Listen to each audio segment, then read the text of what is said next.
What's up, YouTube? Tom here. I just wanted to make a video and give you guys an update on some things I've done to the bike and also some of the work that I've done towards the channel. I want to definitely give a huge thank you to the 26 of you guys that have subscribed to my channel. I think that's pretty awesome. It's pretty amazing how much work goes into making a YouTube channel, recording some video, putting it in the editing software, editing it, publishing it, the whole deal, you know, trying to plan some of it so it can come up with a at least halfway entertaining video, you know. And just thank you guys for jumping on, you know, the first 26. That's really awesome. You guys are great, man. So with that being said, let's just give you guys a couple of quick updates. You know, I'm looking at and buying different accessories for the GoPro to figure out how to mount it, where to mount it. I've got the microphone set up here, Purple Panda. I got a media mod for the camera. I've got you set up on a selfie stick and tripod here to hold the camera up. Hopefully I'm not getting anybody seasick this time around. I know my first video I was walking around just introducing the bike and stuff, and later when I was watching it I seen how jumpy the video was and all that stuff and kind of realized pretty quick I need to be using the tripod. So, you know, there's that.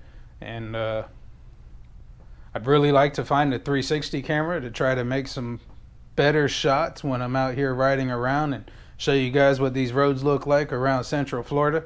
You know, we got a lot of back roads, we got plenty of beach to check out. I go to Daytona pretty regularly. I just went to Orlando on the bike over the weekend, you know, and I've recorded a lot of that off of a handlebar mount that I've got up here on the handlebars.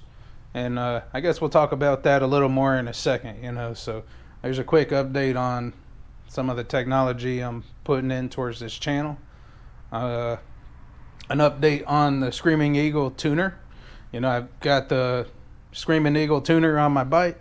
It's a full stage 1, as Harley would call it, you know, which is just a slip-on exhaust. I got a Screaming Eagle air cleaner here, and I got the Pro Street tuner from Harley-Davidson.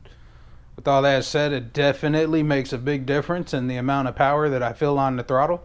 It definitely increased the performance, you know. It's still not a race bike by any means, you know. It's not going to leave you off the seat or laying in the road. But it definitely did make a noticeable difference on the acceleration and some of the responsiveness too.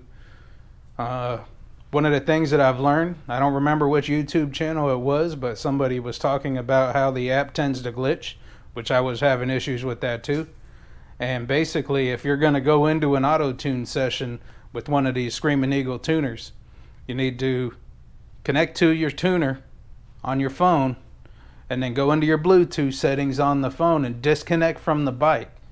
You know, it's a little lame because I like to stream my music, but at the same time I don't want the app glitching out when I'm trying to record data. So we got to disconnect. No Android Auto, no streaming music, Bluetooth, none of that stuff. It's just the phone into the tuner, recording the data, and if we want to listen to music, we're just going to have to use the AM, FM, or I guess if you had a USB or a separate device for music, you can do that too. But just disconnect the phone from the bikes and it seems to work a lot better going that way. I'd like to make a video running the tuner and doing an auto-tune session, but there's definitely some challenges in trying to get some good video and figure out how to talk to you about what's going on and ride the bike and do all that stuff at the same time. So maybe in the future, but for right now I'm gonna just try to keep my video a little more basic. Maybe I'll work on that one some more in the future. I kind of want to make some videos of riding around these different roads, and maybe I can overlay and talk about the tuner in one of those and just make like a riding video. I don't know, we'll see. One more update is I'm working on trying to come up with another name for this YouTube channel. I mean, I started out with Shade Tree Garage, and right now I changed it to Tom's Garage, which works. I mean, you know, I'm do all this work myself. I don't really like paying mechanics, you know, mostly because I can't afford it and because I don't need to pay somebody to screw it up. I can do that myself, you know. So That's kind of why I'm at the Tom's Garage name, but I don't know that that's really where I want to go with this channel. Maybe I will, maybe I won't, I don't know. The do it videos or the install videos to show mechanics, stuff like that, you know, I am mechanically inclined and I can get things done, but to be able to do the job and then give you the directions as I'm doing it and learning it and recording it, you know, it's kind of difficult, you know. So I think, but what I did is I put these bars on so I can talk about the bars, and that's kind of part of the video too, giving you an update on these handlebars I put on, you know, and maybe I can talk about some of the challenges in my install process, some of the stuff that I wound up having to deal with. But I don't really, maybe in the future, but for right now, those videos are definitely a pretty big challenge to do, you know. So I guess that's all I really got for updates to what I'm doing with the channel, you know. And a big part of the video is I want to talk about these handlebars that I put on the bike. I wound up going with the KST meat hooks. These are the 12-inch bars. I was really on the fence about picking between the 10-inch or the 12-inch bars, and I was going back and forth, and I kept thinking about it and going over it again. And then when I was looking through the instructions and through different videos, YouTube videos and the install videos that KST has on their site, realizing that 12 inches is tall as you can go without changing the stock clutch and brake cable and hose, I just decided to go with the 12s. You know, and originally with the 10s, I was thinking I wanted to keep the handles even with the top of the fairing to kind of keep the protection from the wind and debris and whatever else. But then now that I put the 12s on the bike and I realized your hands are kind of outside the fairing anyway, I'm glad I went with the 12s. You know, long story short. A challenge with the bars is figuring out where to put them as far as how you rock them front and back to what position you want your hands to be in. Because when I installed them, my neighbor was helping over here.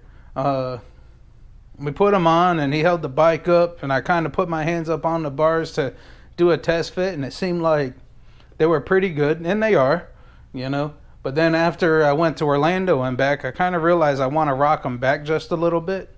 And I don't really know that you can figure out how to set them on the first try every time unless you just get lucky with it, you know. So I'm going to wind up breaking the fairing down and doing a slight adjustment to kind of rock the bars back. And I think that'll be a little bit more ideal for the way I like to ride. You know, as part of doing that install too, you can select if you want to buy pre-wired bars or if you're going to save like $300 and pull wires yourself. So, you know, I like to be cost effective about things, so I decided to go with the non-pre-wired bars. I just ordered handlebars. I went over to Harley, bought the Kahuna heated grips, which are awesome, by the way. They feel a lot more comfortable in your hands, you know, and then putting a little heat on a cooler ride is pretty neat too. Or maybe if you get caught in the rain or something like that, throw some heat on.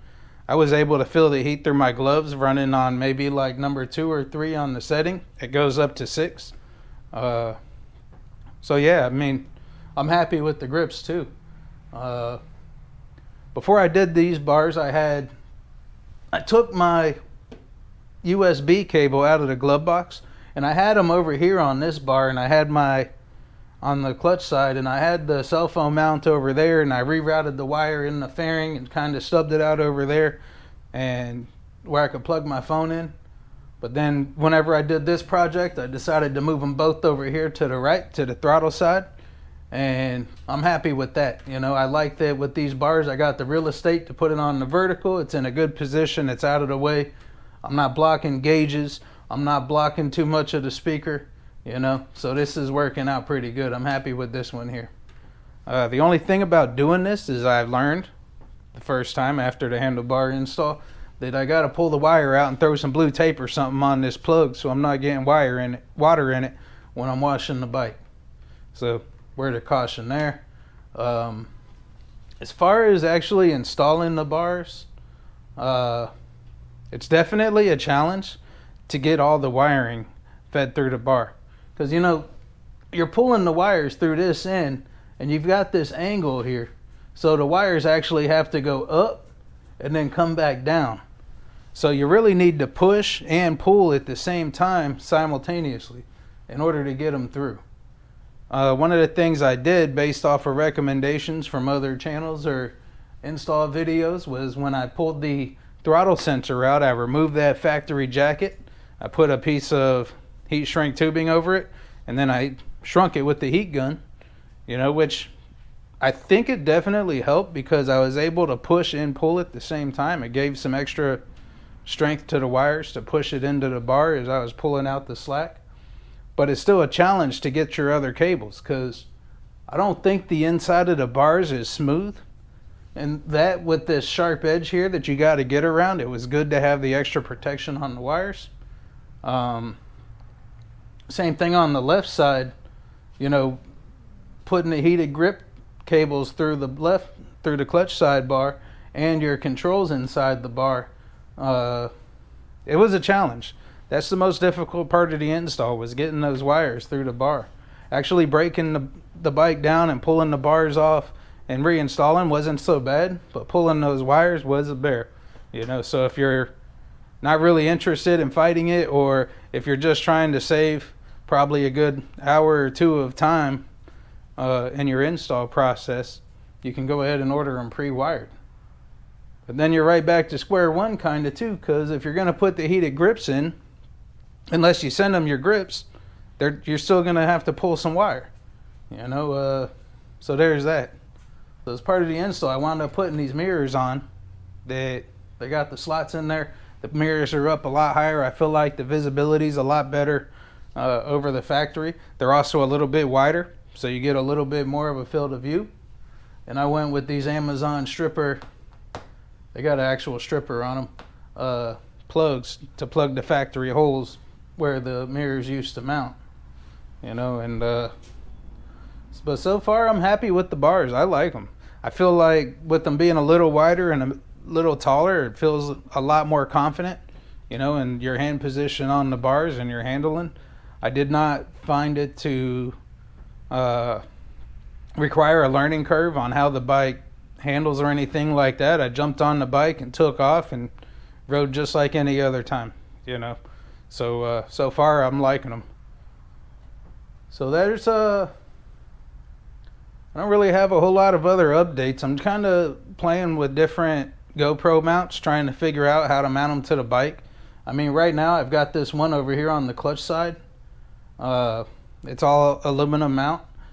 With the angle of the bars and also the height, it actually points straight ahead, you know, in your line of travel. So that's a nice feature to mount a camera over there, just to have a flat mount GoPro fixed camera. What I'd like to do is find a 360 camera. Kind of torn between the two, you know, and then figuring out how to mount it so I can get some different angles and different shots off a 360 camera. I think that'd be pretty cool. So maybe we'll get there soon. I don't know yet. We'll find out. It sounds like a really cool idea, especially like doing some of these events that we go to, if it's Daytona or whatever bike event, or maybe just different rides down the beach or different scenic roads. Have that 360 camera up in the road and be able to share some of those rides with you guys. I think that'd be a pretty cool thing, you know. So yeah, I guess that's about all I have. You know, thanks again for all you guys that have liked and subscribed to the channel. You guys are awesome. I don't know, I went into this YouTube without having any expectations on anything, you know, just kind of made a couple of videos and threw them online, and I think it's pretty amazing that I've already got 26 subscribers, you know. And I don't remember how many how many views I got, but it's quite a few between my different Street Glide videos, you know. So if you guys have any questions about any of the mods I've done, you know, or about these bars, feel free to ask them. I'll answer them honestly, you know. I pay for all this stuff out of pocket. Trust me, I'm nowhere near any sponsor or none of that stuff, You know, so I'll give you my flat out honest opinion. If you have any questions about the install, I'll be happy to answer them, you know. I guess one last thing that I'd like to leave you off with is when you pull your ignition switch out, make sure you follow the directions. Because when I pulled this thing, I messed the tumblers up, and it was a fight to get that thing realigned. It can be done with a flathead screwdriver. I did not have any special tool, but we managed to get it done and got the bike rolling the same day we started doing it. So thanks again, everybody, and have a great day.